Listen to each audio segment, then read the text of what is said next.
Hi, good afternoon. My name is Michelle Chanto, and I am the student nurse at Long Beach City College, here to teach you what diabetes mellitus is. So, let me go ahead and tell you the definition or what it is. So, pretty much, diabetes mellitus is a group of metabolic diseases that is unable to produce insulin, or they are resistant to insulin.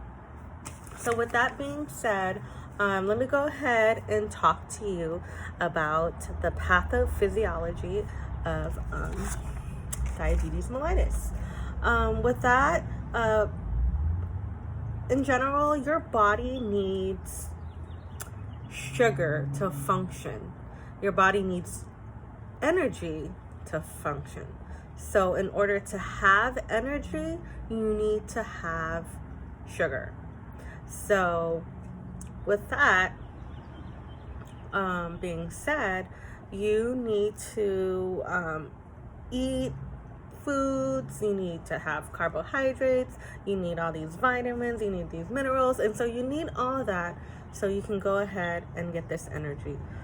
But in order for us to get the energy, we need insulin. You need insulin to help move all of that sugar, all that good food that you're eating. We need that to go into our body tissue. So food converts into energy, and then, or sugar, so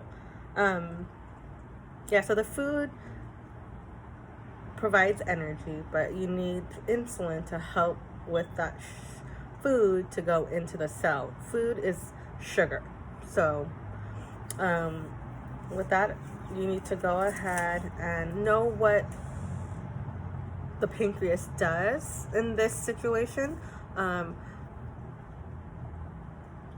The pancreas produces insulin, therefore insulin helps with the movement of sugar into the cells. Does that make any sense? So you need to go ahead and know what the role of the pancreas does. So inside your pancreas we have these cells called the islets of Langerhans, and this is what helps produce the insulin in the pancreas. So once you go ahead and know that part, we want to know that the insulin is helping move all that into the cells. And what's going on with diabetes is that they're not getting insulin. They're either lack of insulin or not having enough insulin. So that's where diabetes mellitus comes into play. So with insulin,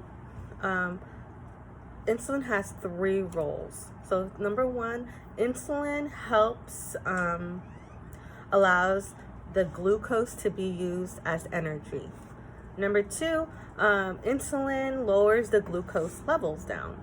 And then number three, insulin helps the body stores extra glucose into the liver. So that is a little bit of the pathophysiology of insulin. And then I wanted to go ahead and discuss to you about the causes and risk factors of diabetes mellitus. So with diabetes mellitus, some causes that may happen is, or risk factors would be obesity. So if you are overweight and you are at higher risk of having diabetes, you have a family history of diabetes mellitus, and if you are physical and active, so if you're just having a sedentary lifestyle, not moving, you're prone to having diabetes. And then also aging, as well as hormonal imbalance. And then I also want to go ahead and discuss to you about the diagnosis of this condition. So people or if doctors want to go ahead and diagnose to see if you do have diabetes, there are some certain tests that can indicate that you do have diabetes. First, there's a test called the fasting blood glucose test level. Oh yeah, wait, hold on.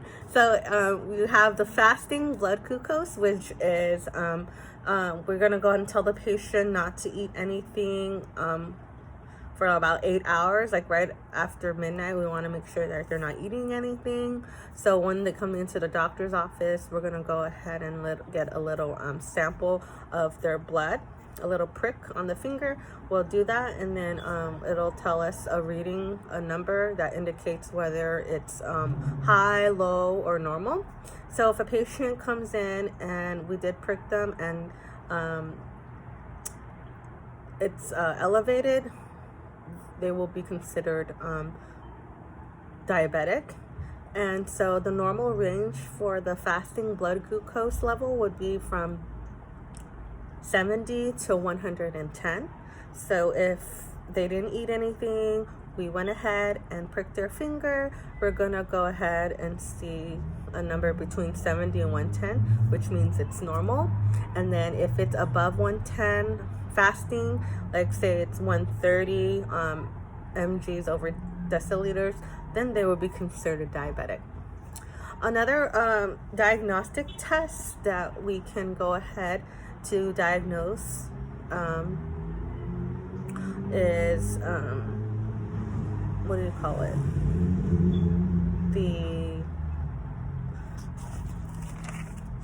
The oral glucose tolerance test. This is pretty much a test where they drink like a high carbonated concentrated drink, and if it is higher above 200, then that means they're diabetic within 2 hours. And then there's also another test to see if they're maintaining, or if they're maintaining their blood glucose level, or if the doctor wants to go ahead and monitor their glucose level. It's also called a glycohemoglobin A1C. This test will go ahead and tell the doctor how their blood is doing within the 3 months. So for example, let me give you an example. If a patient comes in today, which is March 24th, and say the doctor says that he is diabetic, his elevated blood sugar is at 200, and so he's gonna go ahead and give him an appointment 3 months from now and say, hey, this is going to be your follow-up appointment on your blood glucose. We want to make sure you're maintaining you're following the regimen that I'm telling you, eating a healthy diet or exercising. So this test, this glycohemoglobin A1C test, will go ahead and tell the doctor the percentage of his blood glucose test. So for example, he comes in 3 months from now, which is June 23rd, and the doctor has taken a test. The blood the patient has taken a lab test or has taken some blood a week prior to that appointment. And so he comes in 3 months from there and he's talking to the doctor. The doctor sees that the patient has been working on his diabetic plan and all that, and it went down, and it just shows that he is taking care of his health, which I wanted to go ahead and tell you the normal levels for the hemoglobin A1C. Anything 5.1 and lower indicates that it's a normal blood glucose percentage. Anything between like a 5.1 to like a 6.9, that will indicate that the patient is pre-diabetic. And then anything above 7.0 would indicate that the patient is diabetic, or like it's that the patient has very elevated blood glucose, and that they're not maintaining their diabetic regimen. So like I said, that's another test to indicate if they're managing their blood glucose levels. That's taken 3 months after, and just to see where they stand. If they're above 7, that means they haven't been taking care of themselves within the last 3 months. They're not following the doctor's orders and, diet, exercise. So that would be another diagnosis test that we want to look at when we are monitoring a person who has diabetes. So I want to go ahead and now talk to you about signs and symptoms of diabetes mellitus. We do want to go ahead and let you know that you really want to learn the 3 P's. These are the classic signs of diabetes mellitus, which is polydipsia, polyuria, and then polyphagia. So polyuria is a frequent urination or excessive urination, and then we have polydipsia, which is excessive thirst, and then we also have polyphagia, which is excessive hunger. So those are the telltale signs, tell-all signs, the classic signs of diabetes mellitus. So just remember the 3 P's: polydipsia, polyuria, and polyphagia. Okay? And then I wanted to go ahead and speak to you regarding the complications of diabetes mellitus. With diabetes, there it can come with severe complications if a person is not taking care of themselves. Number 1, I would say blindness. Number 2, there will be kidney failure. Number 3, a heart attack. Number 4, a stroke. Number 5, they'll have a incline in cognition, and then you have hypoglycemia, and then you also have hyperglycemia. So those are some of the complications that can happen if a patient does have diabetes mellitus and if they're not controlling it. With the blindness, it's called retinopathy, where the blood vessels, the small, tiny blood vessels in the eye, they become damaged. So that's why the patient is gonna become blind, or they get blind. And then we also have the kidney failure, where the vessels leading up to the kidneys are damaged. So therefore the kidneys can't excrete any waste. And then you also have the stroke, which it'll cause lack of oxygen in the brain. And then you also have hypoglycemia, where it's low blood sugar. We also really want to look into that. If a patient is showing signs and symptoms of hypoglycemia, they're gonna be they can lead to a coma. And then for nursing interventions, as a nurse, I can go ahead and teach my patient teach them the importance of health. That a patient needs to have physical activity. They need to go ahead and have at least 30 minutes per day for at least 5 days a week. If it's walking, running, doing some sort of physical activity will definitely help the resistance of insulin to the body. And then we also want to go ahead and teach them about weight loss, because a lot of our diabetic patients are overweight. They do have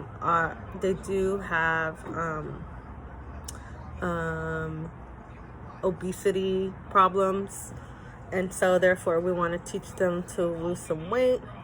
And then we also want to go ahead and teach them to monitor their blood pressure, and then to also monitor their lipid panels. If they don't know what lipid panels is, we want to go ahead and teach them what consists of a lipid panel, which has the cholesterol, the triglycerides, you have the LDLs, and then you have the HDL. So we kind of want to go ahead and teach them those lab tests that the doctor will go ahead and talk to them when they are having a follow-up appointment with the doctor. We also want to go ahead and teach them that to drink more water. A lot of type 2 diabetes are linked to drinking a lot of sweetened drinks.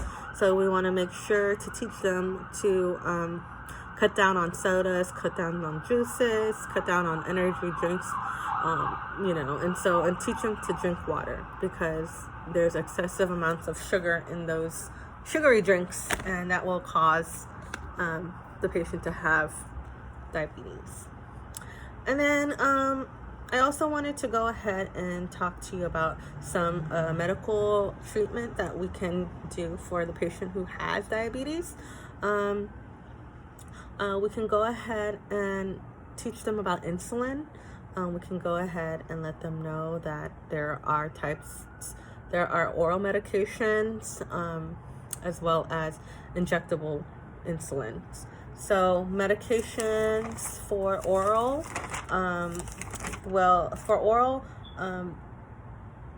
it'll go ahead. Some of them, like from what I know, an oral medication will help like stimulate the pancreas to produce more insulin, because I know that in type 2 diabetes, patient with type 2, their pancreas is probably not making enough insulin. It's making inadequate insulin. So with an oral medication, it'll stimulate the pancreas to make more. Like, hey, I'm giving you some medication, so can you please help me make some more insulin? So with that, we can go ahead and give them like a metformin. Metformin is a type of medication where you want to give with meals, and that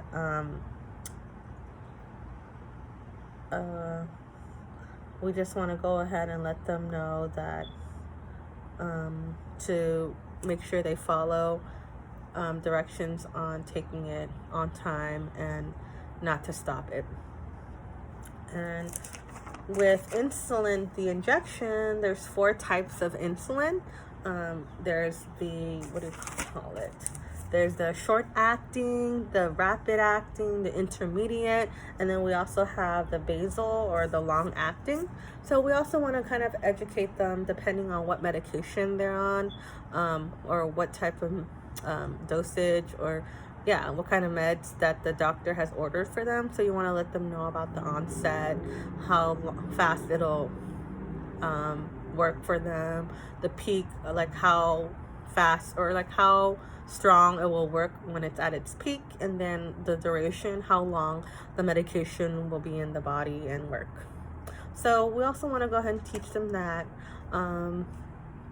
We want to go ahead and let them know that if another treatment that they can have if the patient with diabetes, if it's gone to like the worst or severe, we can go ahead and give them a transplant of the pancreas, or we can go ahead and give them the islet of Langerhans transplant of the cells. So that would be like this worst case scenario. But other than that, that would be a cure for diabetes. But with medications and insulin, diabetes can be controlled. So I wanted to go ahead really fast and discuss to you about what type 1 diabetes is and what type 2 diabetes is. Type 1 diabetes is more, it was also known as the juvenile diabetes. This was back then where it was known to happen more in children, but now it's not too often or too common in children. It's just for everybody now, but 5% of diabetics are type 1. Type 1 patients, this is where the pancreas in the body doesn't produce insulin at all. So type 1 pancreas does not produce insulin. Some complications, or the reason why of that, it's maybe be due to viral infections or certain drugs that can cause the depletion of the islet of Langerhans. So like pretty much those will like wipe out all of the cells of the pancreas, which that is what makes insulin. So people with type 1 have no more insulin, so therefore they're going to be on insulin for pretty much the rest of their life, where they're going to be injected with insulin. With type 2 diabetes, and before I move on to type 2, type 1, normally the people are young and they're thin and they're prone to ketoacidosis. Type 2 diabetes is different from type 1. So type 1 is where the pancreas doesn't make any type of insulin. Type 2 is either the pancreas is making or not making enough insulin, or they're resistant to insulin. This happens to people who are obese, or people who have a history of obesity, also genetic disposition. A lot of it's happening now in children because, because of the decrease in activity levels. People are not playing outside anymore. People are more on their phones. People are on their laptops, their iPads. So that sedentary lifestyle is what's going on, is what's causing diabetes mellitus. 95% of the population of diabetes, there's 95% of people who have diabetes. So it's either, like I said earlier, the tissues are resistant to insulin, or the pancreas just does not make enough of it. So that's where oral medication comes in, or the injections of medication. Other than that, I believe I have all of that down. So nursing diagnosis I would would be risk for unstable blood glucose level. So we just want to keep an eye with patients who are on insulin. Maybe if we want to really look out for hypoglycemic, low blood sugar, they can become very diaphoretic, shaking, and nervousness. So once that happens, we just want to make sure we have like some sort of like graham crackers or orange juice, so they don't get too low, dip really low, below like 70 and under, or else they can go into some sort of shock and coma. All right then, well, that concludes my little teaching on diabetes mellitus. I hope you understand, and hopefully everything goes out well. Thank you, and have a wonderful day. Have a great day. Thanks. Bye.